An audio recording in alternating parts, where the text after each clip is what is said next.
What's up, everyone? You are watching the Bags and Boards podcast on ComicTom101. Geek responsibly, y'all. Comic fam, stay tuned to the end of the video. We're going to be giving away this copy of Wolverine #1, my Lee In-hyuk variant, graded at 9.8 with that gorgeous new CGC label right on the top. So stay tuned. Thanks for joining me here today, Comic fam. Sitting on the mic with my good friend, Gem Mint from Gem Mint Collectibles. How you doing, brother? What's up, Comic Tom? What's up, Geminites? What up, Comic fam? Glad to be back here on the show. What's going on? I'm your host, Comic Tom. This is the Bags and Boards Show, episode number 30, and we're going to be chatting with you about a bunch of comic book themed content. Hit that subscribe button. We make a ton of content throughout the week, and we also have a very special guest. Aside from Gem Mint on the show today, we have Eris Quinones from Variant Comics, who's going to be joining us to chat a little bit about some of his favorite books too. So slap that like button and let's get right into the first part of the show, which is chatting about shipping comic books. Gem, what is your experience as a comic book collector as far as like the importance of shipping comic books right? Wow, man, that's a big topic, and I think the first time you realize how important it is when you get shipped something and it has terrible packaging and you have damaged books, flimsy boxes, not enough or not any packing material. So it's super important, and the way that I always looked at it is when I ship something out, how would I want to receive it? Something that I thought was super intriguing back when I was doing CGC coverage at C2E2 this year, Brittany, shout out, she had mentioned that there was a really good video idea she had, which was like just compiling a list of all the different unique ways individuals in the comic book community have submitted their comic books via shipment to the CGC headquarters in Florida. And I am so excited that they actually did this video and they released it this week. So I want to chat about some of the crazy ways people have shipped comic books to the CGC. And I'll be honest, I've definitely committed some of these crimes here and have submitted some of these books in the ways that they describe. What about you, Jeff? Well, I mean, first of all, CGC must have received hundreds of thousands of books since they started in 2001. So I could imagine the horror story package jobs that they've received. I've had to make do with some materials around the house. I'm very interested to hear what CGC has received, though. Let's save our admission to the end of this list. The first one, though, that we got to talk about is people shipping comics inside a pillow, like an actual pillow you would rest your head on. A pillow? Well, I don't even understand. A pillow? Well, see, they didn't put pillowcase. I'm thinking like wrapping it in fabric or something, but no, they actually put a pillow. Like they must have cut open the pillow and then submitted it around, like the feathers and stuff, maybe shove that in a medium flat rate box or something. Okay, hold on. So if it's in a box, I might be okay with that. Like if you're just like putting it in a pillow and putting a label on the pillow, like that's crazy. But okay, maybe, you had no packing supplies, but I mean, man, you're shipping to CGC. Go get you some bubble wrap or something, man. Okay, this next one is a hot commodity right now. So there's a number of reasons why you wouldn't want to ship your comic books in this. Keep in mind, comic fam, the books you're submitting for grading, they're the nice ones, Typically, you'd like to think, aside from it being because maybe it's for your PC or something fun, or you just want to have it encapsulated for whatever reason you want, that it's probably because there's some value, some worth. So imagine shipping your comic books in paper towels. Paper towels. Okay, hold on. Wait a minute. Now, as packing material, I might could let that slide a little bit. Now, if you're just wrapping it in paper towels, again, slapping a label on top, that doesn't really make sense. It's a rough one, but it does give it some padding. So I'll give the person the benefit of the doubt for wrapping their comics in paper towels, because if you do it enough, it's going to hit the corners and it'll protect it from those hard blunted edges if the USPS or UPS drop it. What about this next one, okay? This is a weird one. Have you ever done this? Don't admit it yet. Comic fan, put it in the comment section below if you've done any of these things. We want to hear from you. A pool cue. Like those floaty things? Oh, a pool noodle? Pool noodle, yeah. Pool noodle, okay. Okay. Hold on. I'm trying to think because I have done this. Oh, you did it. I told you not to tell anybody. You've done it. You've admitted one. You've done this. Hold on, wait a Like minute. If you cut a pool noodle in half and you put it on the edge, okay, for raw books, maybe if you do a bundle of raw books, I think I've done it with a slab before. And I think it was probably well protected because you're putting on the edge of the slabs in like a medium flat rate box.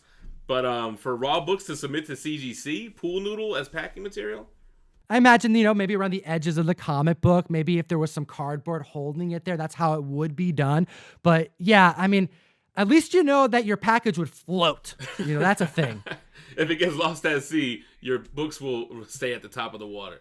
Okay, not just getting lost at sea, though. What if it gets cold outside? People have submitted their comic books inside a sweater. Man. I mean, are you wasting a good sweater? Is it cashmere? What are we doing here? Is it an old discarded sweater?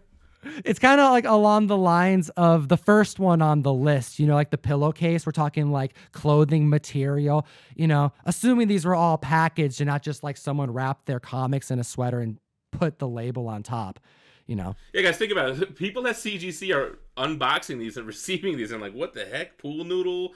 Pillowcases or pillows or sweaters. What do you think it's like when they get this in, they open that medium flat rate or that box and the people say they open it up, they're like, oh my gosh, what they send us, there's like more newspaper in here than there is comics, which is another one on this list here, newspaper.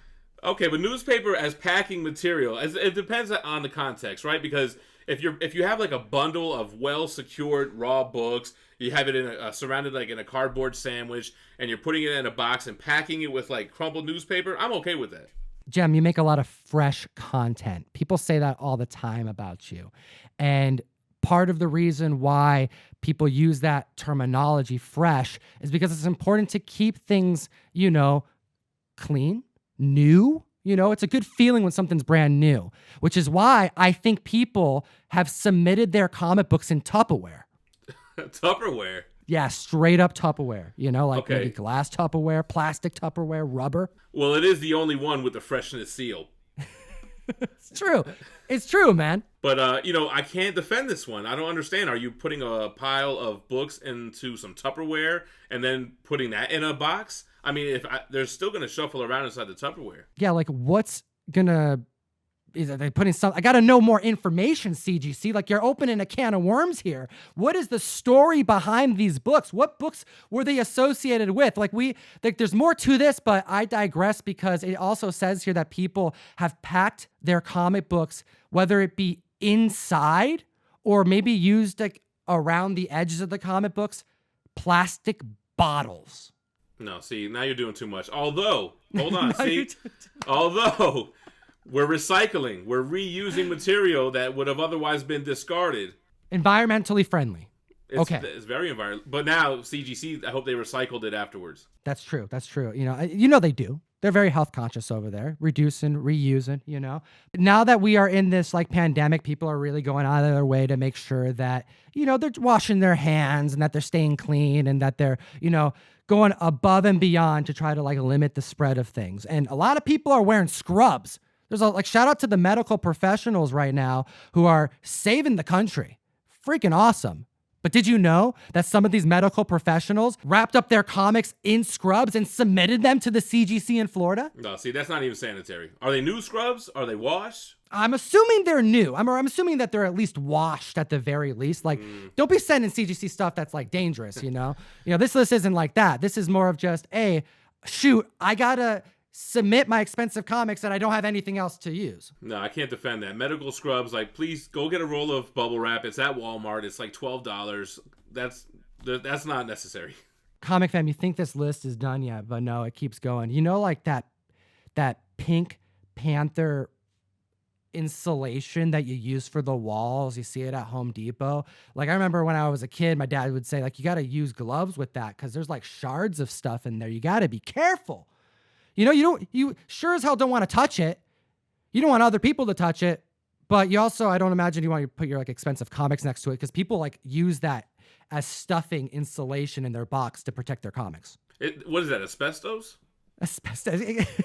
It could be, man. You don't want to inhale that asbestos. Jeez. No, but it's like, this is real stuff, man. This is real stuff. Like, what do you have, like any like off the cuff bad experiences with shipping comics like that you remember? Like, dude, you've shipped so many statues and probably have received a lot of statues that have had issues. Well, luckily with statues, we typically save the original packaging, the original styrofoam and the brown shipper box. I do remember, though, receiving a box. It was comics, and it was shipped in a cereal box without any kind of wrapping around it. Just a cereal box with a label on it. Here's your comics. Dude, one of my first eBay purchases that I got before I had ever sold a comic book ever on the internet, I'm talking over a decade ago, was a Captain Crunch Berries that came in. And I thought it was the craziest thing that there was like $100 comic book put in there. But it does happen, which is why this video was created. You know, we're shipping a lot of stuff throughout the month, but this is a big part of the process when it comes to this comic book hobby. And I appreciate CGC being honest, because they didn't just go through these crazy things for like no reason. No, they wanted to showcase a product that they put to the public, which is their CGC shipping kits, which is just a box that you get shipped to you to be able to package your comic books in to be shipped back to them in the safest possible way. Have you seen these? Yeah, I have seen it, and I thought it was a really good idea. I love anytime you see a company or just anybody being innovative or finding a problem and creating a solution. So for them to know that there's a lack of proper shipping techniques and provide people with little kits to submit their books, I thought that was a genius idea, and I thought it was really cool that they decided to run with that. Not a sponsored ad or anything like that. This is something I found super interesting, kind of, you know, letting us know what goes on at the company. And I think it's fun to know this information, but it's a good reminder to the community to ship your comics well and to see like what companies are doing for you so that you can have the peace of mind knowing that you don't have to hunt down stuff in your home to package your expensive collectibles in. No, we know that you want to keep them safe, which is why they saved the best thing for last. Can you imagine somebody taking their nice comic book gem, running out of ideas, man? Like this right here is absolutely like, I have nothing else in my home. What do I do? But maybe it's maybe there was a newborn. I think that this person that did this, they recently had a child. So shout out to the newborns and to the new fathers out there and the mothers who are submitting comics for grading. But you should never do this one next thing, comic fam, which is submit your comics in diapers. I knew where you were going with this. With diapers, first of all, that's wasteful. Diapers are expensive. Maybe I can see if you have a toddler or a baby that's growing out of that size of diapers, but I'm sure you could donate that or something to pack them as packing material for comics that another human being has to unpack. That's uncalled for. Comic fam, how do you package your comic books? Have you picked up any of these CGC shipping kits from their website? I'll put the link in the description so you can check those out. I'll also put the CGC's Instagram link in the description so you can be following them. Aside from putting out really cool content like this, I like seeing this. What do you think about seeing this kind of content on their page, Jem? I think it's awesome, and I think it goes to show you that they didn't come up with this kit because they wanted to make money. It's like, look, we have received the craziest packages, and I'm sure people at cons tell them all the time, hey, I don't really know how to ship my comics the right way. What's the best way to do it? So I love to see the side of them and the reasoning why they decided to do things like this comic submission kit. I think it's really cool.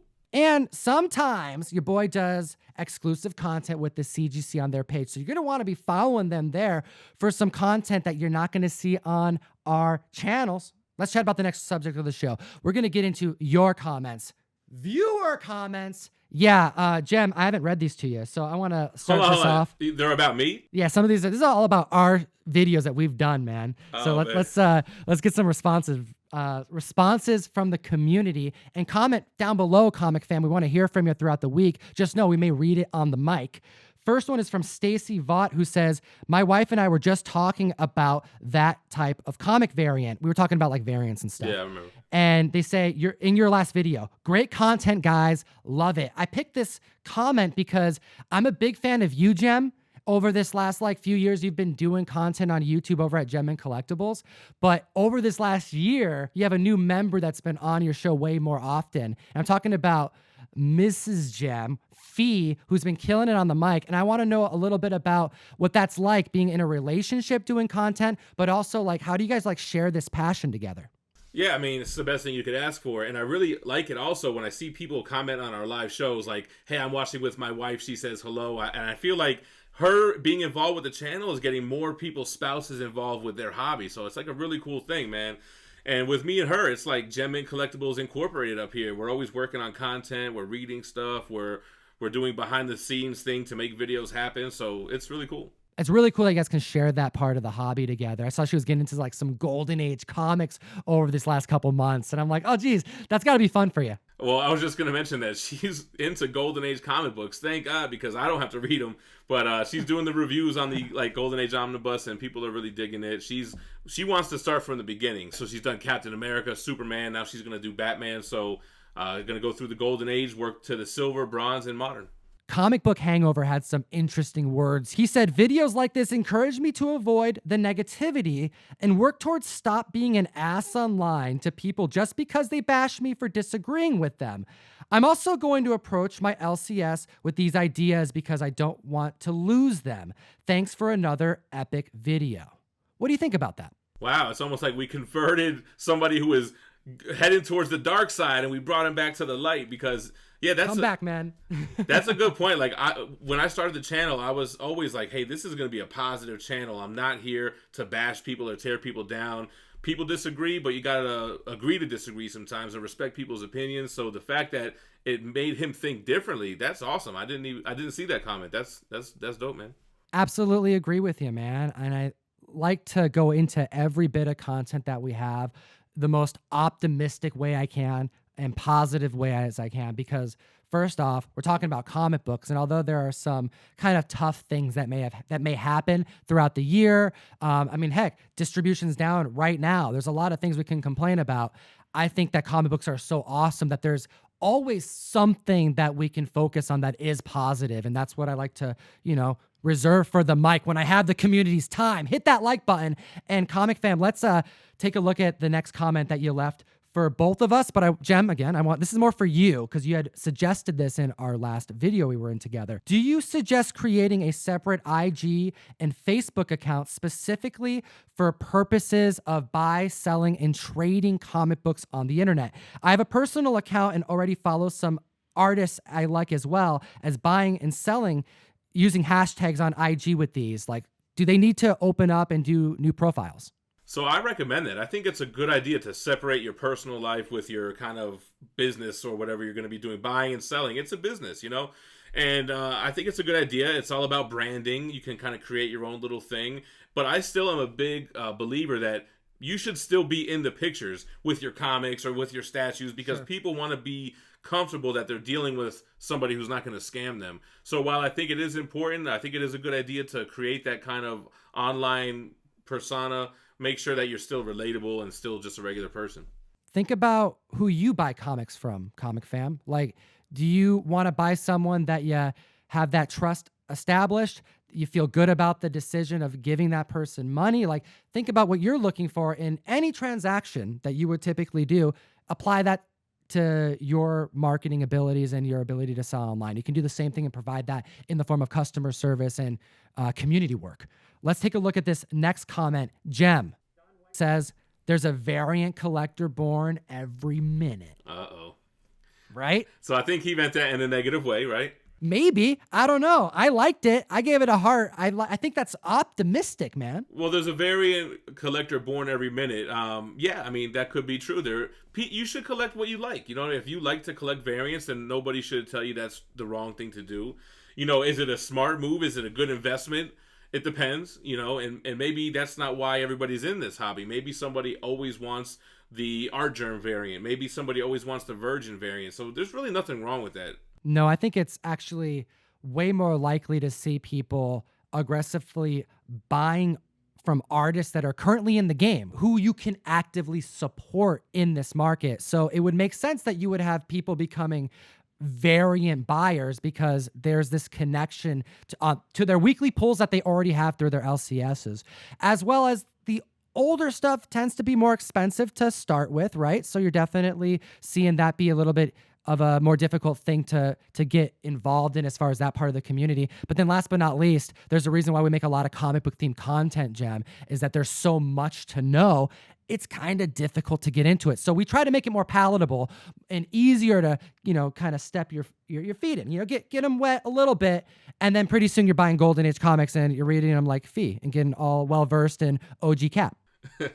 That's true. Actually, she's been reading the omnibus, and I've been tagging the guru in those story posts so that he sees them because I know he loves that stuff. Ooh, Comic Fam, I like this idea. Let me know what you think about that in the comment section below. We're going to do a team up Golden Age show. I like the way that sounds. Ooh, and then we have Jeremy Fahas says, the Mark Jeweler variants is something I never realized. This is just wild to think about now. Now I have to go through all my old books to see if these inserts exist, starting with that Spider-Man issue. Thanks, Tom and Jem. Oh, and the shirt does rock.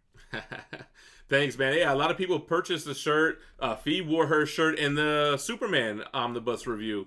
And, I only knew about Mark Jewelers when I started buying key issues that were graded by CGC because they would notate Mark Jewelers variant. And I was like, what the heck is that? So I started to research it, and I'm like, oh, man, it blew my mind. And it's funny how you learn. So this viewer learned it from our video, and that's super cool. Before you leave those booths, Comic Fam, you're going through those like dollar bin comics, those quarter bins, I always suggest, and I do this too, look over all the comics. And if you see any of those color lines in the middle of the spine, that's the best indicator and the best way for you to check really quickly. It's difficult at first, but if you got spectacles like yours truly, you'll get good at it. And, as long as you're chill with the dealers and you let them know what you're doing, give them the option. You may do them a solid and you may find something that they didn't know, and you can be a really nice person. Comic Karma goes around. You can be like, yo, there's a Mark Jeweler variant in here, and help them out. But most of the time when I'm like doing that kind of stuff and I find something dope, it's nothing huge, the dealers are very happy to sell them to me. So always be keeping an eye out for those Mark Jewelers. And the shirts, if you want to get one of the Gem Mint variants of the Comic Tom Mark Jeweler shirt that we designed, well, you can go and hit the link in the description, and it supports both shows. Jem, I paid you your cut. He did. I got paid, so it's good to continue to order, y'all. All right, Comic Fam, big excitement here. We have, for the first time on the show, Eris from Variant Comics is going to join us on the podcast. Let's see what he's been up to during this lockdown. Eris Quinones, it has been way too long, my man. How you doing? I'm doing good, man. How are you doing? Dude, I'm doing great. Long overdue. It is awesome to finally have you on the Bags and Boards show. Comic Fam, we got one of the biggest comic book content producers on YouTube on the mic here today. How you feeling? You are too kind. I'm feeling really good, dude. It's actually the first time I've been on your channel, which is crazy because we've been friends for a few years now, and you've already been on Variant, my channel, so now I'm finally on your channel. Absolutely. Yeah, I've done some stuff over there. We've done giveaways. I'm a part of the Variant Nation, and I want to discuss some fun stuff with you here today. Comic Fam, hit the subscribe button, slap that like button, and Eris, I want to get into the term the grandfather of comic book channels. This is something that you're known by. Yeah, man, it's pretty crazy. That's kind of, I guess, what the channel's been dubbed over the years, and it's flattering more than anything. I guess it's just because we were kind of the first channel on YouTube to do what we were doing. I don't want to say the first, but I guess in the sense of what we were doing as far as, giving like character breakdowns, storyline breakdowns. Variant was pretty much the first, so I guess because of that, we got that nickname, which is pretty dope. Dude, you guys do crazy numbers over there, like 7 million plus in a month. I mean, better than mainstream media some months. I gotta know, like, let's take me back to when this channel started. What were its roots?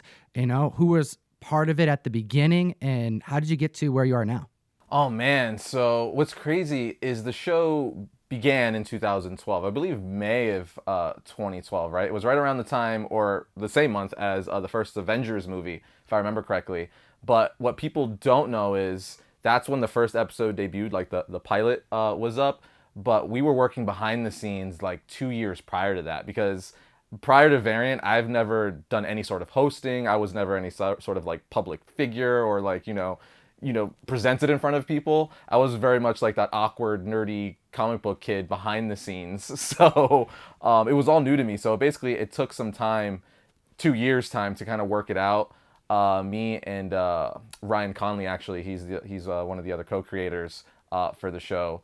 Kind of hash it out. We were at a gym. We were at a Planet Fitness, I believe, in 2010, 2011, one day, and he already had Film Riot, which is a DIY filmmaking channel, which also has 1 million plus subscribers on YouTube right now.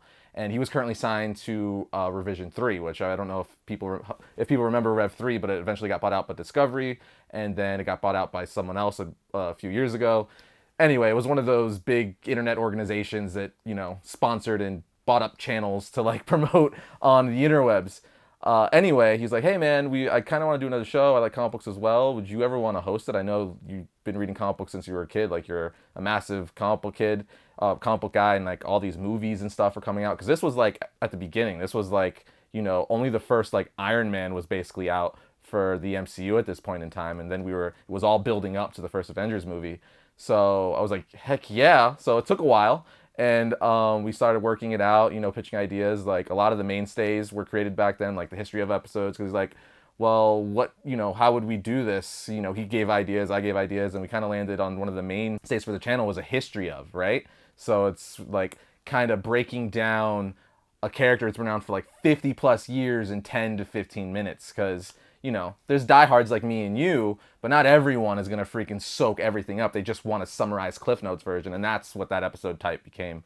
And then it just steamrolled from there. We did versus episodes, origins episodes, top 10s, reviews. Like, the tagline for the show is we talk about all things comics. So if it's comic book related, video games, comic books obviously, movies, cartoons, TV shows, we talk about it. And we kind of, I guess, struck at the right time, because once that first Avengers movie hit, that's when the MCU was doing great before that, but once the first Avengers came out and they actually assembled, everything blew up from there, and that's when Variant, was right there with it, and it kind of was able to ride that MCU wave, if you will. I'm curious, Eris, take me back to some of those early days when your first videos started popping off in this community. What was it like? Do you remember those moments? Dude, it was really, really weird because, again, we were fortunate enough to be signed with Revision 3 off the bat because, again, one of Variant's co-creators is Ryan Conley of Film Riot, and he already had a show on there. So we were fortunate enough to, like, even before we published our first video, we had, like, I don't know, like 3,000 subscribers, which was pretty dope. But, it took a while for things to, like, get going. And, much like today, we like, I'm sure you do too, Variant and we talk about things that are relevant in the comic book community and pop culture. So back then, like that's when Walking Dead was like on season 2 and 3, like at its pinnacle, when Walking Dead was amazing. So we did a lot of Walking Dead episodes, and I remember a few of them did really well, got a couple 100,000 views. And obviously, like, we were still in the early phase of the MCU, so did like history of the Hulk, Avengers episodes, the best Avengers storylines, and a lot of those took off because they coincided with the movie. And then slowly but surely it started steamrolling, and then we saw our subscribers start ticking up to, I remember hitting 100,000 subscribers. I was like, oh my god, 100,000 subscribers, this is insane. And then it's kind of like that steamrolling effect, right, where the rich get richer in that sense, especially back then with the YouTube algorithm and stuff like that. And it just kind of kept going. But I think it really, really hit me when Scott Snyder and Greg Capullo started following me on Twitter, because like I am a massive fan of both those dudes, and when I saw that they were following me on Twitter, I was like, oh my god, I've made it. Oh my goodness, I love it, man. That must have been a crazy feeling to see that happen, that moment. I'm curious because you just kind of set me up for it. You just said Greg Capullo, Scott Snyder, Batman, all right? We're talking about The Dark Knight here. We're talking about DC Right. Universe. You make contents from all different types of franchises, Star Wars, Marvel, anything geeky. Heck, you're doing a great series on TMNT and the Power Ranger crossovers through Boom. However, I've definitely noticed that your DC content seems to be the one that you're most passionate about. I can be wrong about that. But I also see by your numbers that the Variant Nation is very DC heavy. How did this happen? Am I crazy? Am I seeing something? Is there correlation? No, you're definitely not crazy. I think, I say it all the time on the channel that Batman is easily my favorite character in all of fiction, not just comic books. Batman is literally the character that got me into comic books, more specifically Batman the animated series, and then also the '89 Batman film by Tim Burton. So that's like my love. So both those got me into comic books. So I think that kind of comes off because of that. Because I'm when you're naturally passionate about something, that kind of just draws people to it. They get excited with you, and I think that just kind of happened over time since Batman is my favorite character, and DC was my gateway into comic books. That kind of just happened over the years. That naturally, like the Variant Nation, really really likes DC. That's not to say that I don't like Marvel or the Variant Nation doesn't like Marvel. It's not true at all. It's just clearly since I like Batman more in the Justice League and stuff, I think naturally DC people were drawn to the channel more because I'm like, yeah, Batman's great. You should like him too. I love it. I love it. All right. Well, then I think we should probably carry this conversation on to talk about some DC and Batman subjects. I also want to take some time while I have you here to chat about maybe a little bit how we met and specifics on how you were able to assist and help our channel here, our YouTube channel, because I think it's a great opportunity to tell other members of the comic book community as well as other YouTubers maybe some tips and tricks that you shared with me that really helped grow our community that we have here. First things first, let's get into, I think, a franchise that you're gonna know why I'm bringing up right now, Batman animated series, the Batman Adventures. There's something coming here pretty soon. And when we get comic books back on track, when publishers start to send comics out, we're going to be getting something new, are we not? We are indeed. A brand new series was just released. It's a digital first series called Batman the Adventures Continue, and it literally takes place after the last season of the new Batman Adventures. So it's like the season we never got. And this is known as one of the best Batman, really, adaptations ever, including some of the animated movies are known to be some of the fan favorites of those who are diehard Batman fans. This comic book matters to the comic book collecting community. The fact that it's coming out is definitely causing some movements in the market for a lot of these comics from this run, from that debuted in the 90s. And I want to get into some of those comics in this conversation, but I also want to talk about Harley Quinn because I think that's the main character that's really come out of this series. And Harley is one of your favorite characters, is she not?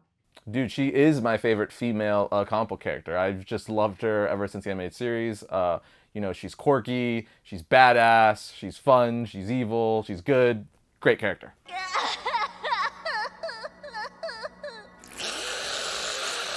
Back when we first met, I remember you mentioning that you were hunting for some comic books, specifically ones from this run. And man, that list that you gave me first, it didn't have Turok on it. It didn't have like Mr. Freeze appearances on it. No, it was all about Harley Quinn. You wanted those first appearances. Dude, for sure. Yeah, it's, because what's cool about her is she was introduced in Batman the animated series, right? So then her first appearance was in the spin-off book that's tied into the cartoon series. So, I had, as you know, I had the first Batman Adventures 12. I had that a long time ago. My original copy I actually bought off a freaking end cap at a Walgreens in like 93, 94, right? Sure. So, but a few years ago, I was forced to sell it because I had unexpected bills, and at the end of the day, I had to adult and get like my $300 or whatever for it to pay off some bills that I needed to get paid. But because of that, I was hunting it down. And then when we first met, I was like, oh, dude, Comic Tom, you're the guy. You're like, dude, this is what I do. I hunt down books. And you were able to hunt one down for me. And I have never been more appreciative to someone, especially for like something like geeky like that. It's hanging in the background right now. But because of that, that kind of sparked something for me. It's like, I got the first appearance back. Now I want her third appearance. I want her fourth. You know how collecting is. It's like a rabbit hole. So now I want like all her cool like key cover appearances, third appearances. And now I'm in a rabbit hole of Harley Quinn and Batman the animated series. That's my goal, man. My goal is to get you deep into that black hole, Neil deGrasse Tyson style, down that spiral. And you know what? We're talking about a character that debuted in Batman Adventures issue 12 at 9.8. It goes for a solid $1,500, and it's a very strong key. But my first thing that I had to do was find out, well, which first appearance do you want, right? You know, because some people, you know, if it's an animated adaptation in comics, it doesn't really count. You know, are we going to look at the Alex Right. Ross, you know, or are we looking at the animated series? And you wanted both. You're like, oh, I'm digging both. And I saw the potential there because you're like, you saw both for their key worthiness. You didn't X one over the other. So that then got me on this path to find these real first appearances, ones that predate her, you know, debut in comics, maybe advertisements, see if we can go a little bit deeper. And at first you were like, I don't really know, but we had to get you there. Now, I have a comic here that has nothing to do with this conversation, Eris, but I wanted to show it to you because I think it started this process, and I think it's a great example. It's a copy of Ninjak, issue number 19. I already know where this is going. You know where this is going. Now, I know where this is going. this is a Valiant comic book. Eris loves Right. Ninjak. Die hard. You have this tattoo, do you not? You have a Ninjak tattoo, I believe. On my I think you right told butt me cheek, that. bro. Dude, I get it. But you know what? I don't judge. I don't judge what tattoos you're going to get. I have No, Plastic Ninjak Man is an awesome tattooed. character. No, he is awesome. You know what? And Valiant's dope. But you know what? It's not about this dope character. It's about the inside of this book. This is you. That is indeed me. Is this not your first appearance? I mean, yes, that is my first comic book appearance. Yes, it is. I think this is great, man. It says your channel for all things geekdom. Every episodes every Wednesday and Saturday. How you doing on that quote? Well, since then, we are on a new schedule. We're actually doing 3 a week, and it's supposed to be Monday, Wednesday, Saturday, but we're in flux right now because the world is on pause, as we all know. Right. Well, dude, you know, I had to get me a copy of my homie's first appearance in comic books, but this is something that's fun because this is a comic that means something to me. You know, it's my friend in a comic, but this is a first appearance, and that got me thinking about other first appearances, specifically Harley Quinn, which we have hunted together and acquired for your collection, and I figure we should do an all-encompassing video of how far we've been able to go.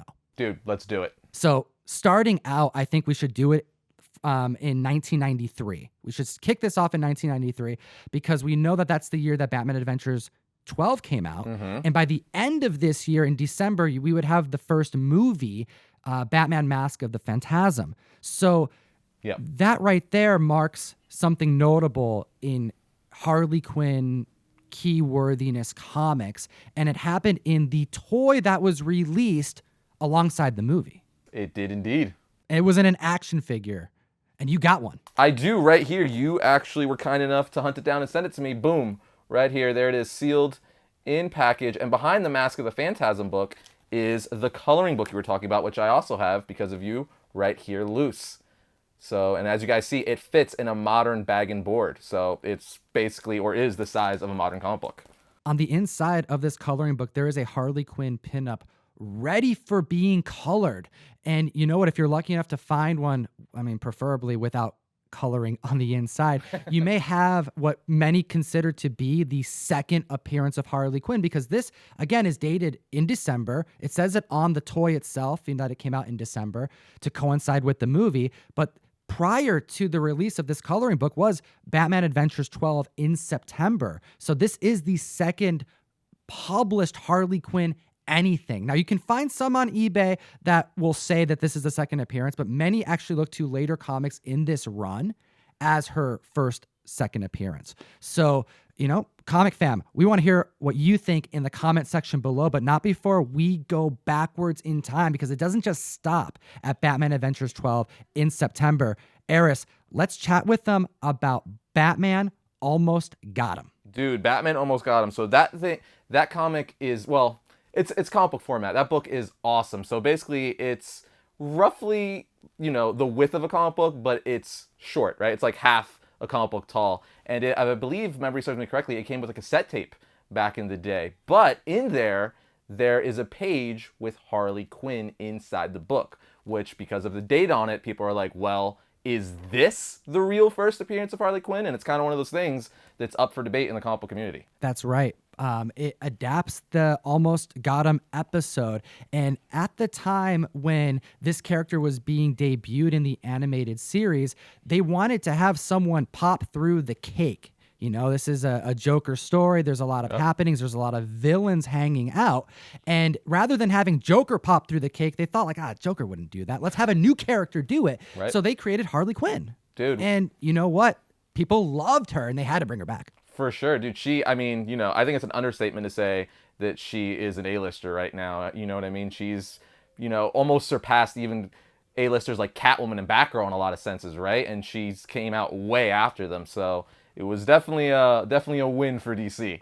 Dude, I got the tape. You got the tape?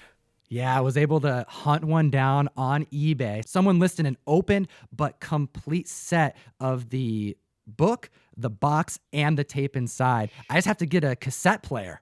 Dude, what? And you're telling this to me now for the first time? That is awesome, man. Yeah, dude.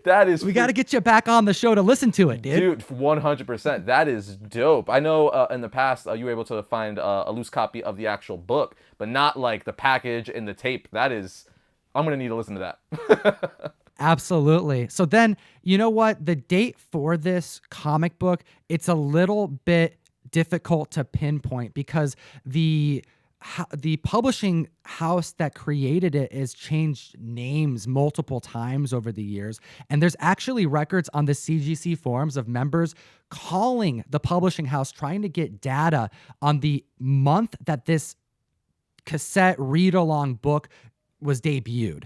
Because right now, the only thing that we have is online records of Amazon numbers and a few others that point to April being the date of release, early 1993. And these dates are important because Batman Adventures 12 came out in September. So the odds are that it came out earlier than Batman Adventures 12, but we don't have a hard date to look at. Unlike the next one on this list, because back in February 1993, a comic magazine called Comic Scene magazine came out. And what was on the inside, Eris? Harley Quinn, of course. Dude, debuting the animated series in this magazine, we have a full shot of Harley Quinn. And I don't think anyone at that time knew what they were publishing and how important it was to the DC universe and to DC fans across the world. And it's really cool to think that, this character that at the time, people did like her from seeing her in the animated series, but I don't think she was as big as a character as she was now, right? So it's pretty crazy to think that a character like that making all these appearances in these books and magazines here and there was inconsequential back then. And now, we're going back and be like, yeah, but no, this counts. You know what I mean? So it's really funny if you think of it that way. This magazine that debuted in February, I think that takes the cake. Like, what are the odds that we're going to find something that came out in January, or that we would even be able to, verify that would come out in January to beat that year? So this magazine has to be the first published anything of Harley Quinn.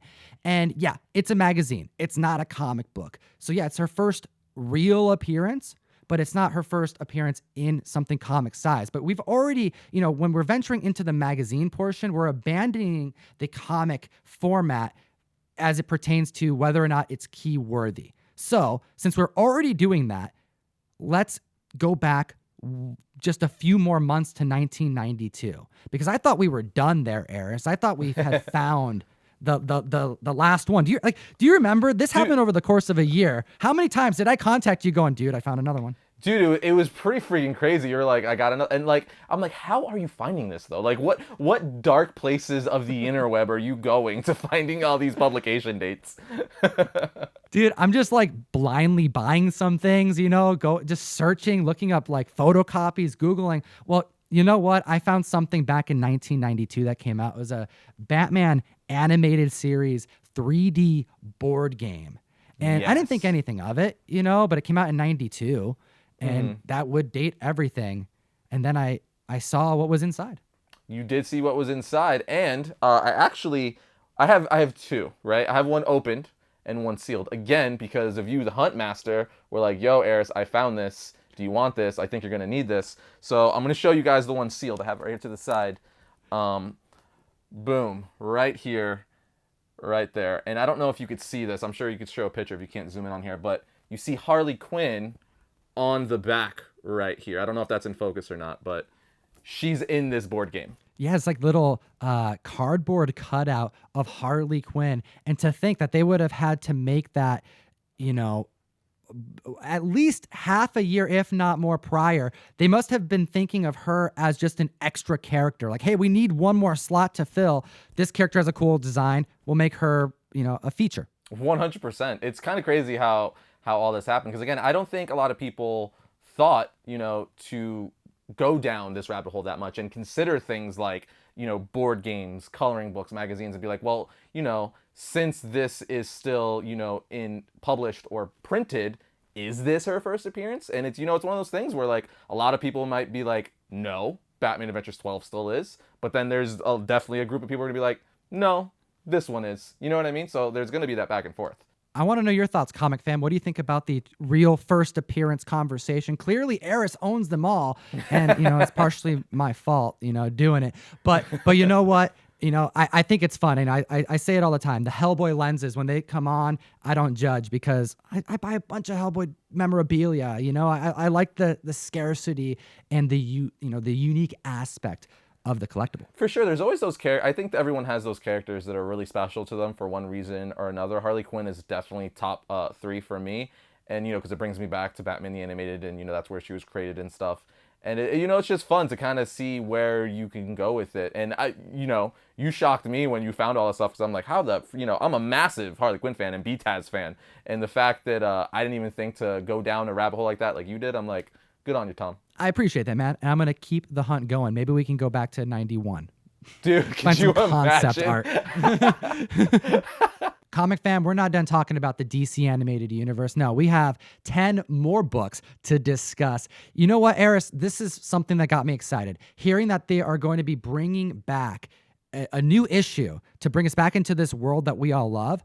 But we also know that there's a key moment coming. Is there not? Yes, there is indeed. In the first issue of Batman The Adventures Continue, we actually get the first ever cameo appearance of Jason Todd in the DC animated universe. This is a really, really big deal, because back in the day, with Batman the Animated Series and the new Batman Adventures, in Batman the Animated Series, Dick Grayson was Robin, of course, right? But then when we had the new Batman Adventures and the series got redesigned for a new season and a new era, Dick Grayson became Nightwing, meaning we needed another Robin. But they gave us Tim Drake Robin, because at that time, Tim Drake was the current Robin, as well as Paul Dini and other creative leads for the show saying that Jason Todd was too violent of a character to put in a kid's cartoon series. So us comic book fans naturally would have thought the progression should have been, as it is in the comics, Dick Grayson, Jason Todd, Tim Drake. But that wasn't the case. They skipped over Jason Todd for the reasons I just mentioned. But now, all these years later, they're bringing back this continuity with this new comic book series. They're like, you know what? We're going to bring Jason Todd back. We always wanted to. We just couldn't because of the networks and stuff like that. So for this continuation of this DC animated universe, we're going to give you Red Hood and Jason Todd, and he makes his first cameo appearance in issue 1 of Batman The Adventures Continue. Comic Fam, you're going to want to hit the subscribe button and hit that like button. We're going to jump into some comic books that I think you need to be aware of. This is a hot list, and clearly the books on here are all part of this universe, but we actually took off some of the ones that are just kind of easy to spec on that you would assume would be on here. Batman Adventures 12. Big surprise. That one's going to be number 1 on this list. So we took ones, we already mentioned where those numbers are at for that book, and a couple others of those minor appearances.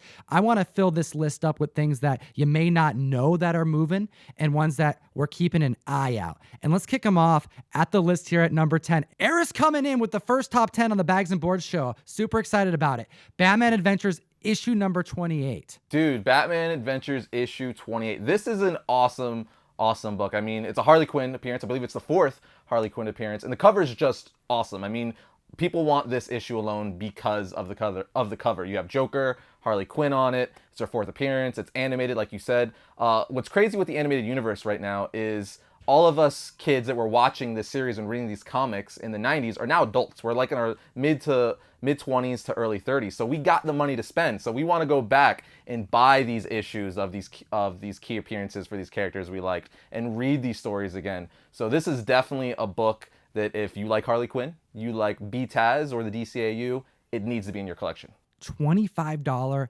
average raw sales for this issue. There's a high sale of $105 graded at a 9.8, officially has cleared the $100 marker. A lot of these books, Comic Fam, although they are lower print and harder to come by because they were marketed and sold mostly to children, you know, we were younger when these came out, Eris, so we are the culprits here. We're the ones who screwed up a lot of these comics, but people are hunting them. So that's why we got to keep an eye out on a number of these comics, because these aren't dollar bin issues anymore, Comic Fam. They're rising. And let's take a look at number 9 on this list, because there's a lot of confusion behind it. We have Batman Mask of Phantasm, issue number 1, selling for $195 at 9.8, $40 average sales. We have this issue that marks the first appearance in the universe of the Phantasm. However, this is a deluxe edition. There's more than one copy of this issue, and we are talking about the red cover that's making the list, clearly the one that is being bought and is in favor in the community. Dude, for sure. It is a beautiful cover. It's that classic Bruce Timm art. What's funny is it seems like a lot of the variant covers or secondary or second print covers for these issues seem to be the fan favorites, which you know is not too surprising. But anything Bruce Timm does is fantastic. It has that very kind of like gritty pencil vibe to it, and it's just a fantastic cover. It's basically, I need it as a poster to blow up and hang here in my man cave because it's that cool. Absolutely you do, man. All right, let's take a look at number 8, because you kind of alluded to it. We have Mad Love, the special. Okay, this is known as the second appearance of Harley Quinn in the animated series comic run. And what some members are going to be surprised to find out is we are actually going to put the second print on this list. We're not putting issue number 1 cover A here. No, because we're actually seeing kind of a change to the market. This is why we got to keep up on these comics, Comic Fam. $425 for a 9.8 of the second print. We're seeing average sales of $20 raw. Now, let me get into why these numbers are interesting. $20 raw for this book is cheaper than a first print Mad Love. But a 9.8 going for $425 is higher than a 9.8 first print of Mad Love. What do you think about this, Eris? Dude, it's not surprising at all. Again, I love the cover for this even more. The second printing cover. It is awesome. Again, you have that Bruce Timm art, and it's got classic Harley Quinn there with that big cork gun. You got freaking Joker with a Tommy gun. You got Batman chilling there looking all badass. It's just a beautiful, iconic cover. It was actually the wallpaper for my phone for the longest time. It's a beautiful cover. It's actually one of my favorite comic book covers ever. I might go as far to say it's in my top 10, just because Bruce Timm is easily one of my favorite artists. Harley Quinn and Batman the animated series is clearly, you know, one of my favorite things. Actually, my favorite thing in all of fandom. So this cover is very special to me, and it is not shocking at all that, you know, it's finally, you know, superseding the A cover for this. Even though the A cover is good, this one I think is far better. There are a handful of books within this franchise that were adapted into comics that spike just because of the attractive cover, you know? And these are books that you gotta be up on. And I encourage the community to download Key Collector Comics, use the code Tom101, unlock a free subscription. There's actually a category right on the home screen for the comic book community. It's brand new because of this video, Eris. You know, we had to communicate to the masses the different books that the Comic Fam needs to be aware of, and now it's in one convenient place. Yep, dude, Key Collector is an awesome freaking app. I've actually promoted it even on Variant several times before, because it's just got everything you need there. So if you want key issues, so you like me, I like Harley Quinn, you type it into the app and it's going to give you all of her key issues. It's like the most stupidly easy thing ever. It's easier than even Googling. I've actually used it for research for Variant all the time. Like, not even just for going out and like hunting books and stuff for my personal collection. I use it like if I need to know a first appearance or a key issue for whatever character I'm going to talk about that episode. I'm like, and it just gives it to me. So, you know, it's a great app.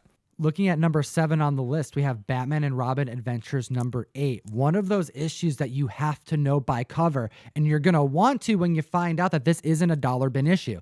Goes for $35 average sales with a high sale at 9.8 at $78. And I suspect this comic book to end up exceeding $100 at some point. It's just a classic book. Yeah, this comic is freaking awesome. It's basically an homage to that classic Batman and Robin pose, but with Poison Ivy and Robin on a rooftop. So that right there is going to get a lot of fans, excited about this cover, that it's mimicking a famous pose for Batman and Robin, but also it's Poison Ivy. Especially it seems like with Batman the Animated Series, people love those quote unquote pinup covers where the female characters are prominent on the cover with Harley Quinn, Batgirl, Ivy, and this is one of those covers and issues, so it's a must for any collection. It's also a great Harley Quinn cover. I mean, holding that court gun. Dude, yeah, she's pointing it at Robin like in the shadows as if she's like Batman. Great. Next one on the list, we have at number 6 from the same run, Batman and Robin Adventures, issue number 21. Now, this classic Batgirl cover is also quickly approaching that $100 mark, $90 at 9.8 with $20 average sales. This is a perfect example of what I was talking about with the previous issue, where this is that classic B-Taz pinup art. You got Batgirl there, beautiful Ty Templeton art. She's on a question mark. She's taken up the whole cover in this nice, sexy pose. Beautiful issue. I'm fortunate enough to have it in my collection, and I'm gonna send it out to get graded pretty soon because I want that 9.8. Next one on the list at number 5, we have Batman Adventures Annual number 1. Now, correct me if I'm wrong, Eris, I believe this is actually a thicker book, if I'm not mistaken. For 100% it is, yeah. Yeah, and that's going to make it that much harder to get in high grade, and that's why I want to put this right here mid on the list. 9.8's hitting $125 strong. It is tough to find this book in high grade below $25. Average sales are hitting 30, and aside from being like a milestone comic, like this is the annual one from the series, people are after it. It's a big moment. Yep. It's also considered the third appearance of Harley Quinn. Yes, it is indeed. There we go with the Harley Quinn appearances again. It's considered the third appearance of Harley Quinn. She's also on the cover next to Mr. J. Both of them are holding guns. You even got the ventriloquist on the cover, and then Batman on top of a rooftop being all badass and the Dark Knight he is. So it's just one of those key issues because, again, it's the first annual for the series, for the first series ever that's in canon with the DCAU and BTAS. And then also, it's the third Harley Quinn appearance and just a good-looking cover. This next one on the list, at number 4, has actually won awards for being one of the best comics created at the time that it came out. We have Batman Adventures, the Holiday Special. Classic Mr. Freeze cover with multiple stories on the inside. Now, some of these stories were translated into the animated series, were they not? But I don't believe the Mr. Freeze one was. No, I believe, if memory serves me correctly, about 3 of the stories in this issue were translated into the new Batman Adventures episode titled Holiday Nights. You got the first story being Harley Quinn and Poison Ivy poisoning Bruce Wayne to go on a shopping spree. Then you got Batgirl chasing down Clayface. And then the last one is the Joker doing all kinds of shenanigans on New Year's Eve. And not only is it a fantastic episode, the book is awesome as well. And because of that, people are wanting it. But plus, the cover itself, you got that awesome noir Mr. Freeze art there with the red eyes and the snow falling down. It's like classic noir detective Batman, and it's just going to look beautiful in any collection. I think of all the characters that the Batman animated series kind of brought to the masses' attention. I mean, it introduced a lot of great villains. But one of the best that came out, aside from like Harley Quinn as far as brand new characters, I have to say was Mr. Freeze. The redesign of this character was brilliant. They gave him depth. They gave him emotion. They added an origin story that was first seen here, not in the comics, but first seen here in the animated series that was made for kids. And something that I found just super interesting that also has kind of like, I don't know, indirectly made me a major Mr. Freeze fan was that back when this character design was being made, Bruce Timm was having trouble. He was having issues figuring out how to design Mr. Freeze. And based on the animated series release that hit Blu-ray, there's some behind the scenes on how this played out. It was fun to find out that in his search for an artist to redesign this character that he was having difficulty with, he was doing cold calls. Eris, can you imagine Bruce Timm doing cold calls to favorite artists trying to figure out who can redesign this character?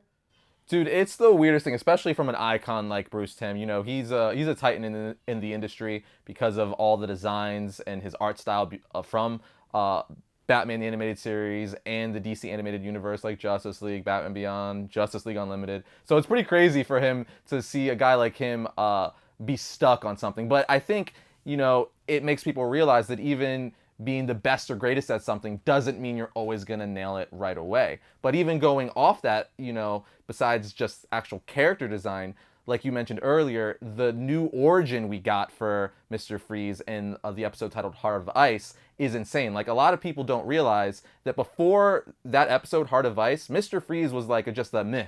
He was almost like a throwaway Batman villain, you know what I mean? It was just a guy with an ice gun and it was like a green and pink suit. And this episode, Heart of Ice, Paul Dini to be exact, gave Mr. Freeze his now definitive origin with Nora and just a husband who wants his wife back. He's not really interested in taking over the world, wanting money and all that stuff. He steals diamonds and money and stuff only because he needs those resources to bring his wife back to life. So one of the best and most complex Batman villains ever, and we have BTAS and Paul Dini to thank for that. That's right. And the episode that you're referencing was episode 3 of the series. This happened so early on, really setting the stage for how they were going to change this mythos in the most positive of ways. And I got to throw this out there because, I'm a big Hellboy fan. Ron Perlman would end up playing the voice of Clayface. See, there is a Hellboy connection to be made, but this isn't the only one.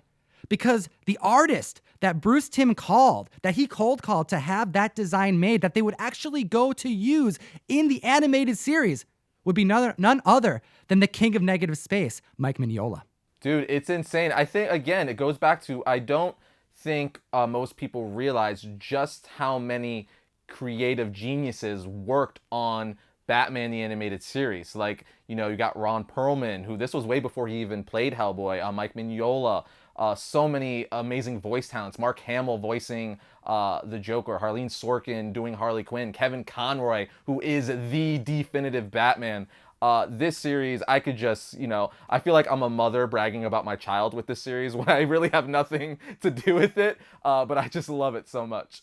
Well, back to the holiday special, issue 1, going for $105 at 9.8, $15 average sales, incredibly undervalued for being a Harvey Award winner. This is a must for any Batman fan, and one that I'm actively hunting myself.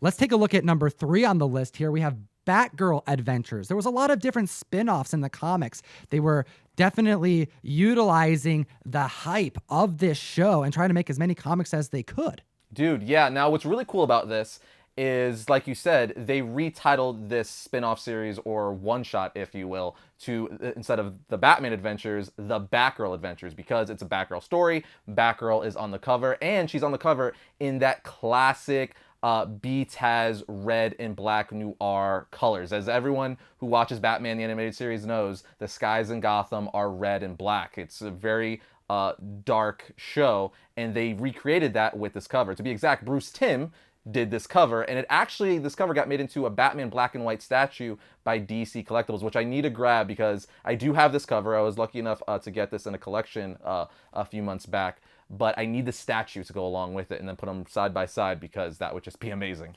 We're seeing this book hit $190 at 9.8, and for average sales being $30, I think that just demonstrates how difficult it is to find this book in those higher tiers. Dude, what's crazy is the copy I was able to obtain is in like immaculate condition. Like, I would be floored if it doesn't come back with at least a 9.6. Like, it's that good. It's a black, there's no spotting on the black cover. The spine is perfect. There's no creases or, dings on the edges. So again, I'm going to have to send that to get graded, and then maybe I'll have myself a $200 book.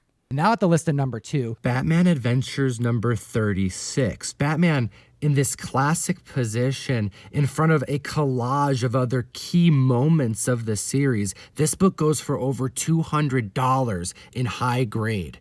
But we're not putting standard cover A on here. No, because that wouldn't actually make the top 10. No, we're going to put the DC Universal logo variant on this list. I want to remind the community that this is only one example of many. The DC Universal logo was used for reprints of standard comics that were then put into a collection, like a grab bag style bundle, that were then sold primarily at Toys R Us.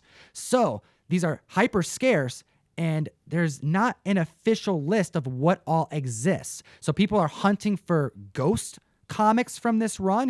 Is there DC Universal logos that exist or not? But this one in particular is one that we know that exists, that is selling for an inflated amount because the interest is there. For sure. Yeah, this is a really cool book to hunt down. Like you said, it's kind of those little changes a lot of the times that makes a book spike, where it's not like a completely different cover or even a different color. It's something as simple like as a logo change, or even maybe sometimes a barcode, right? Like a newsstand edition. Right. So this is kind of one of those examples, and one I know I don't have, but I want to hunt down. All right, this next one on the list, this is number 1. All right, Comic Fam, slap that like button if you like seeing Eris on the show. Maybe he'll come back if you support us.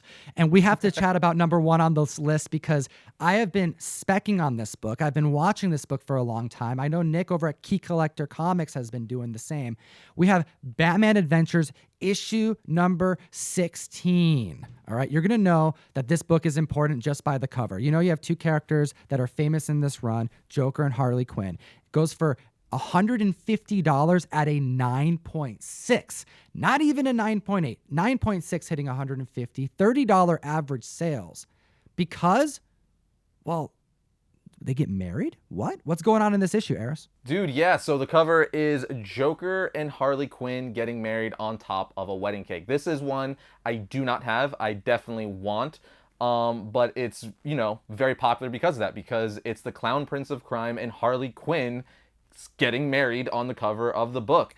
And it's just a cool book for any Joker or Harley Quinn fan. Again, you have that classic BTAS style animation, and one that I actually was looking at prices for yesterday, funny enough. And like you said, it's kind of pricey to get one of these. So it's definitely one that's on my radar, and I want it very, very badly. This wedding issue is really important, but they also get interrupted. So it doesn't actually, the deal doesn't get sealed, and they don't actually go on to be a married couple, but the intention was there and it was felt by collectors, making this definitely a key comic that's moving in the market. I want to throw out just like an honorable mention to this list because we had a fun conversation about Mr. Freeze. In Batman Adventures issue number 25, you have a really fun Batman and Superman cover, but on the inside, on the last page, you get a Mignola pinup of Mr. Freeze. It's classic. This book is awesome,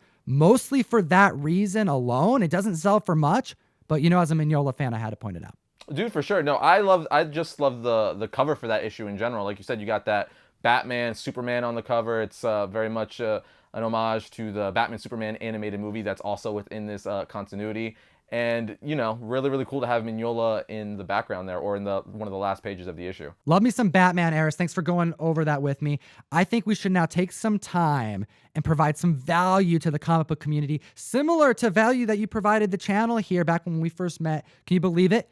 2 years ago? Dude, it's pretty freaking crazy, man. Like how time flies. It's really weird. And what's crazy is you're in Washington, I'm in Texas, but we talk like every day. So it's weird because like we haven't seen each other in a very long time, like in person, but it feels like we kind of do because we do like FaceTime or we're talking through text and stuff like that. So technology, it's kind of funny how that works. Dude, we met at a Comic-Con in Renton, Washington, randomly. And it was a comic book convention, and I think there was 1 or 2 in total comic book dealers there.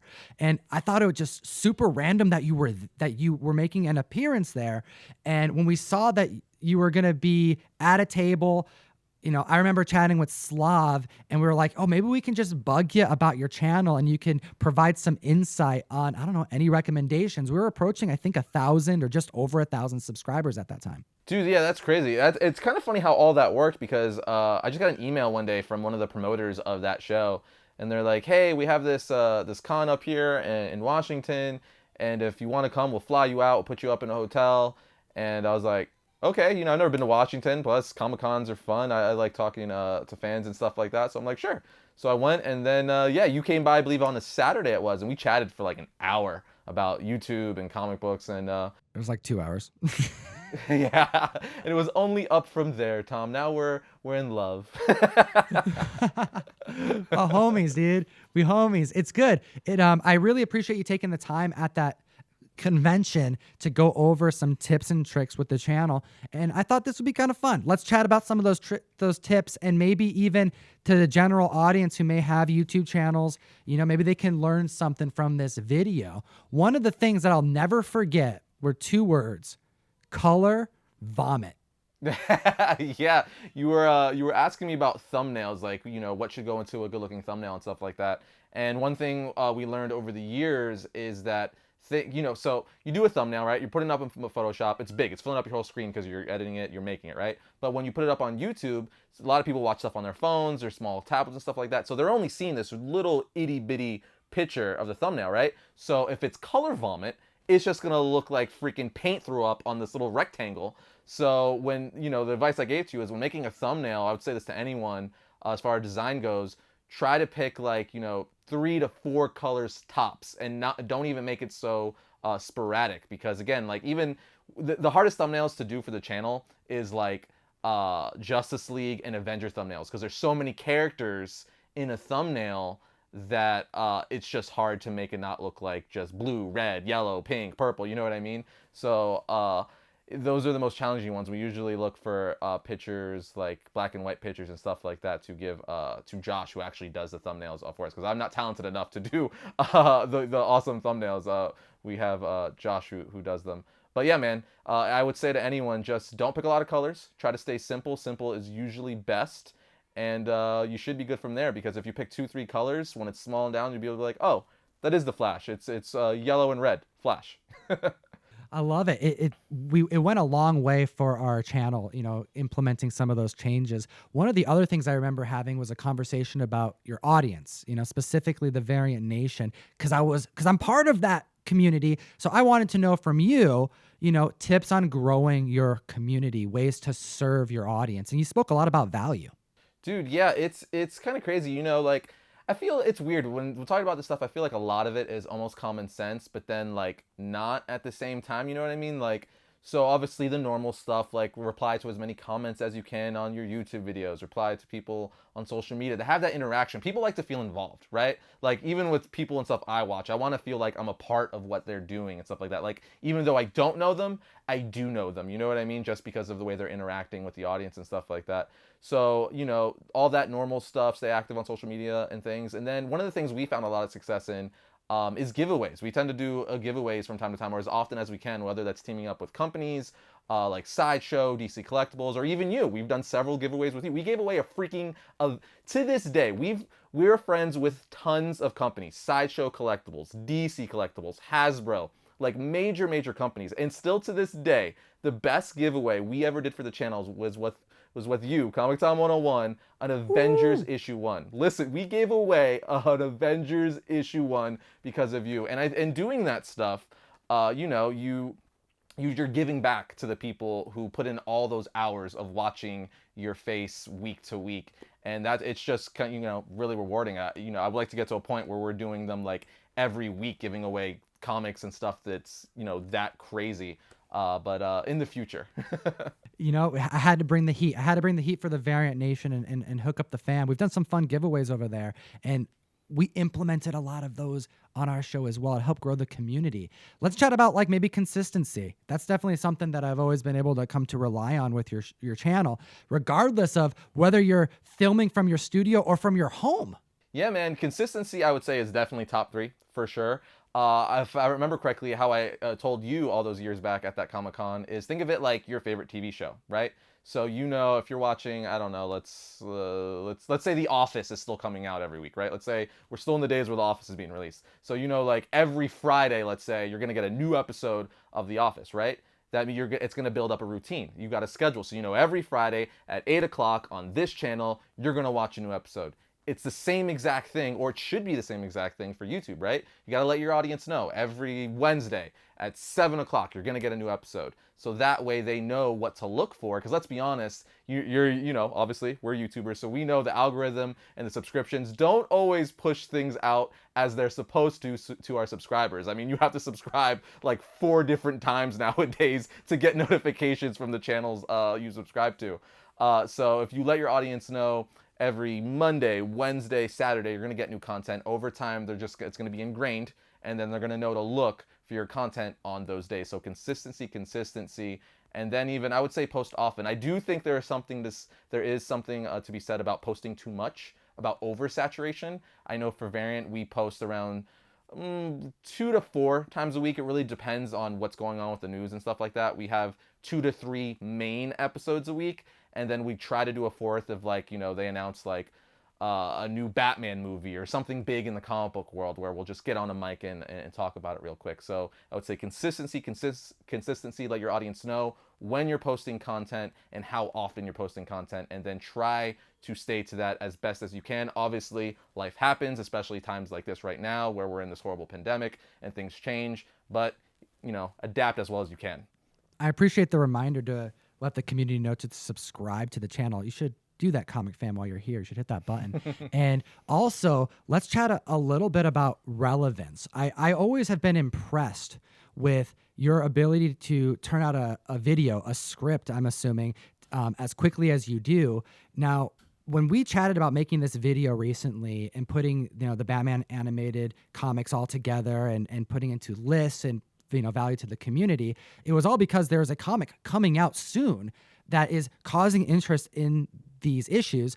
And then I go on YouTube and to come to find out that you've already put out a video about it. When are these things being done? At what point are you making these videos? How do you know to make them? And tell me about the process and the importance of relevance. Dude, it's crazy. I mean, I'm fortunate enough for this to be my full-time job. Like, this is literally what pays for my mortgage in this room and everything, right? So this is my full-time job. So because of that, it's a job. You got to put the work in. So you got to check on all the news sites, see what new comic books are coming out, what new movies are coming out, what new games are coming out. So that way you could stay on top of it, because, people like to be current. So with the new BTAS related comic book, I'm a big fan of that. So I knew about this for like a year now. It was in the works for a long time. And then I also know some people at DC behind the scenes that gave me inside intel, but that's neither here nor there. So I was really, really excited for this to come out.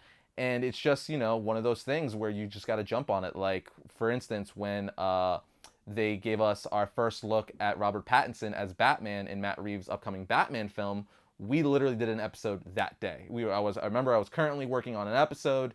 I don't remember what episode, but then they dropped that video. I went into Tim's office. I'm like, dude, we gotta shoot an episode on this right now. We went into the studio, we shot an episode, and you just did it because that's a job, right? You jump on we're kind of like journalists and news reporters in that sense, where you gotta jump on it as quickly as possible. Now, don't jump on it without getting all the information, like a lot of news outlets like to do. But once you have all the information and the right stuff, jump on it as soon as possible.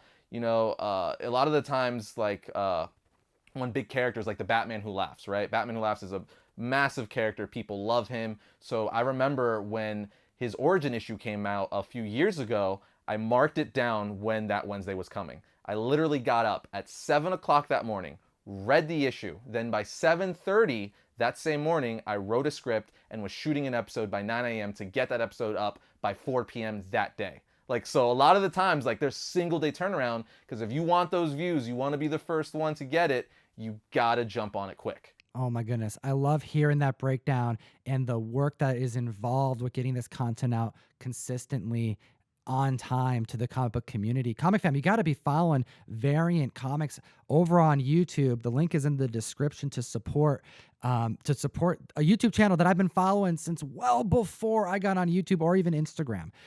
And Eris, I have a couple, just 2 more questions here, and I'll let you go.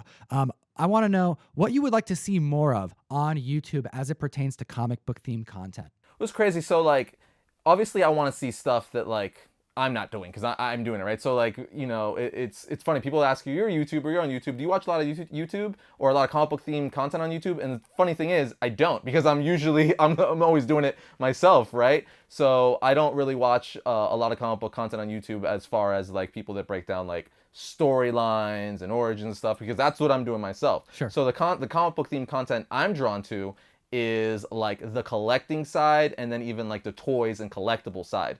So for instance, I watch a ton of toy reviewers, like Shartimus Prime and stuff like that on YouTube, Unparalleled Universe. And then as far as like comic book themed content, I watch Comic Tom like a lot. You guys are actually one of my top 3 favorite podcasts right now, because it's the other side of what I'm doing, right? Like I'm deep into the lore of backstory and origins and current storylines, where your channel is like the collecting side. What comic books are hot right now? What should I be looking for? What keys are going to spike? And you guys provide, valuable information for that. So that's what I'm currently watching on YouTube as far as comic book themed stuff. And then I just watch like the normal stuff, like Dude Perfect and just things that are trending and stuff like that, or like Hot Ones, because it's funny to watch celebrities have eat spicy wings and all that stuff. I love it. I love it. I like that you're interested in more of the collectible stuff, because that's like mostly community content over there. Most of us just homies making content at home. Those that polish it are a bit more fun to watch, and edit. But it's definitely an aspect of it that I enjoy as well. It's just like that kind of community work. Last question. What you would like to see more or maybe different in the comic book industry? The pages. Oh, that's very, very interesting. I kind of want, there's a few things, but I think off the bat, I kind of want stories to go back to just focusing on telling good stories. I feel like so many things in this world are like agenda driven, whether you're talking about this side or that side. And I just want like fun books, like just universally good stories. I feel like in comic books, they're, especially on the political side now, people are having to choose sides, whether you're on this side or that side, and people wanting this and that. But it's like, there's a middle ground that we could all agree on. Like, you know what I mean? Like heroism and just being a good person and just doing what's right. Like you don't have to be left or right or this or that to agree on that. Just tell on good moral stories and give us good characters. So I think that, because as you know, like the comic book industry right now is very like very up in arms or dark in that sense right now. I don't want to get too much into it, but you know what I mean. I just want good stories is how I would summarize that, and not worry about telling this or pushing that. Just give me the heroes I love, that I've been following for years, and a good story, and we're set. Eris, that seems like a simple enough request. Comic Fam, I want to hear from you. What are your thoughts about things you'd like to see different or maybe incorporated differently into the comic book industry? It'll enter you to win we got 3 giveaways we're doing. Comic Fam, we're doing 3 giveaways. The first one is this Deceased #1 Torpedo Comics exclusive. And then we are also going to be giving away, this is from the PC Saga. This is volume #1, the trade paperback. Eris, I feel like reading material is good to be sending out right now. Are you reading anything right now? 100%, dude. Yeah, I'm actually with new comics on halt right now, it's actually giving me an opportunity to catch up on a lot of the issues that I fell behind on, like The Flash, Spider-Man, and some other stuff. So definitely a good time to be catching up on those that pull list. All right, and the last giveaway we're going to do is this right here. This is a variant sheet. It's like the advertisement that was on your table back at Renton City Comic Con, and I had you sign it. And I said, "Yo, we're gonna do a giveaway for at some point on the show." It just took 2 years, and it says, "Hey, this." And then you signed it, Eris, and it says, "Have fun reading comics." Comic Fam, if you want to win this signed piece of variant memorabilia, comment down below and let me know what you think about this video. That is awesome that you still have that, dude. Like you said, 2 freaking years you've just had that sitting in a bin. Shout out to Eris, and shout out to Key Collector Comics, who put out a button on the app this week. We're talking about Batman the Animated Series, comic books, the world, the variants, everything you need to know. It's right on Key Collector. Shout out to Nick for making that happen so quick for the Comic Fam. He's always quick on his feet to make those categories so he can, educate us all, Jem. That's what's up. Jem, I want to get into some updates. We are now a little over halfway through what we hope to be, to the end of this quarantine that we're in. And Diamond's still shut down. And although I haven't been making ongoing content about this, I think it's important that when we're together and we give some updates and our thoughts on the situation. How you been and what updates have you seen? Let's get into it. Yeah, I mean, not much has changed from the last time we did a podcast, right? We're still in quarantine. Diamond is not shipping new books. Publishers like DC Comics are finding other ways to get their books out there using online retailers like Midtown Comics and DCBS. Now, Diamond, I think there's rumblings that they plan to open back up mid-May. But in the meantime, in-stock trades, cheap graphic novels, those websites that I use to get omnibus and hardcovers, they're getting their stuff in by other means as well. So it's going to be interesting to see what happens when everything goes back to normal. Will everything be back to normal, or will there be a new norm as far as comic book distribution? What will this look like going forward? That's really what it's about. But mid-May is wishful thinking. This is all speculation. We hope that a month from now we're back to normal, that we can start rebuilding. But there's no new news. I mean, that's really the bottom line with it. And I want to remind the community that if you're looking for like breaking news, something that Jem does that I really enjoy is when there's something that's really worth your attention, not just like gossip, but something actually happened that caused like really big movement in the comic book community. Jem, you're always really quick to hit the mic. Yeah, for sure. If there's something that's big enough and that's factual, not kind of rumors or, like you said, speculation, when Diamond gives an official date, I'll probably make a video as soon as I hear it, and I'm usually pretty available to knock out a video and put it out there. There's a lot of like opinion pieces happening, being kind of disguised as updates, when bottom line is there's no new updates. Comics aren't being distributed and people are just worried about the industry. I want to acknowledge the challenges that stores are facing. Heck, stores across the countries are shut down and they can't even operate. However, hearing that there is light at the end of the tunnel, that there is optimism, that we're going to be getting the comic book industry back, that the comics will come back. We'll be able to go to our LCSs again. They're not going to all be shut down after this. It's promising because that means that this is kind of a test round. This is something that we all have to kind of experience, especially the comic book stores, because they're going to have to learn to pivot. This is something that they have to expect could happen again. And right now we are seeing stores really coming out and delivering to their community and killing it in this marketplace. Yeah, the industry is going to have to adapt after this because we were shut down from like day 2. It was like, it's over, but it's not over. Like you said, there's light at the end of the tunnel.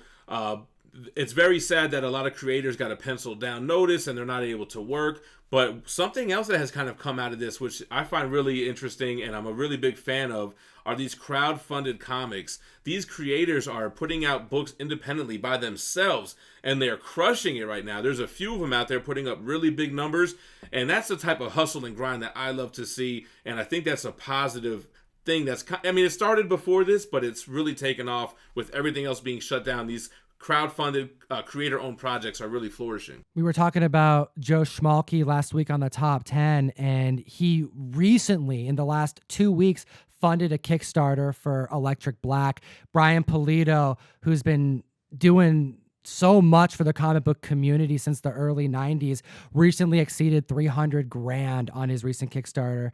Ethan Van Sciver, just like breaking records regularly. People are still buying comics, man. And if you look on eBay, the sales tab, go look at it yourself, comic fam.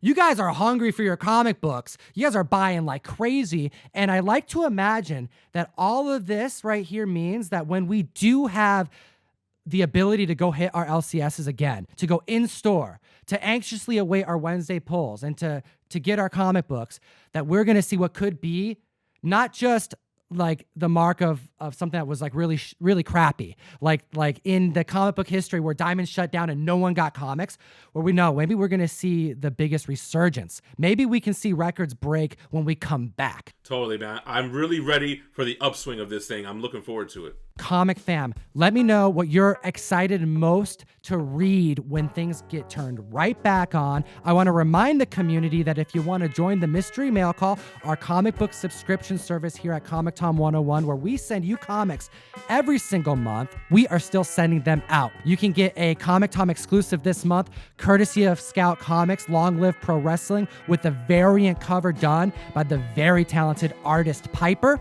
We got a lot of really dope keys going out. A 9.8 New Mutants 98 somebody's going to be getting this month, Jem. First appearance of Deadpool. I love that book. Comment down below, comic fam, what you are most excited to start reading again when things come back, and I'll enter you to win this copy of Wolverine #1, graded at 9.8, my In-Hyuk Lee Marvel exclusive. Man, I love that book. I have my copy. I don't have it graded at a 9.8, but I have the raw copy. Love that cover. Yo, Jem, I appreciate you being on, man. Stay safe out there. And comic fam, you stay safe too. We appreciate your time. And as always, stay minty fresh. I mean, geek responsibly. There it is, bro. I appreciate you. Have a great one, comic fam. Nuff said.